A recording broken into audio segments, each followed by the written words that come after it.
अस्सलाम वालेकुम everyone, this is मिनाहल Malik और आज मैं आप लोगों को एक बहुत ही अच्छे ब्रांड के बारे में बताने जा रही हूँ। ये एक ऑर्गेनिक स्किन केयर ब्रांड है। इनका नाम है चिल्टन प्योर और मैं पर्सनली इनकी चीज़ें बहुत ज़्यादा यूज़ करती हूँ, जैसे कि शैम्पू हो गया, लोशन हो गए, फेस वॉश हो गया और भी बहुत सी चीज़ें जैसे सीरम्स हो गए। तो अभी मैं रिसेंटली यूज़ करी थी इनका शैम्पू। मेरा हेयर फॉल और जो है शाइनिंग बहुत ज़्यादा कम हो गई थी बालों की और बाल बहुत ज़्यादा ब्रेक हो रहे थे। तो मैंने इनका यूज़ किया है शैम्पू और मुझे हुए हैं विदिन मतलब मुझे लगता है कि शायद 1 वीक हुआ है और 1 वीक में मेरे बाल बहुत अच्छे हो गए हैं और बाल गिरना बंद हो गए हैं। तो मैं आप लोगों को एक बार दिखा देती हूँ इनका शैम्पू। इनका शैम्पू कुछ इस तरह है और ये आपको इनकी वेबसाइट पे अवेलेबल मिलेगा।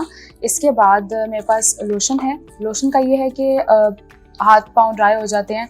इसकी ये स्मूथनेस के अलावा आपको वाइटनिंग मतलब आपके हाथ पाँव वाइट भी करता है और लोशन तो बहुत ज़रूरी होता है।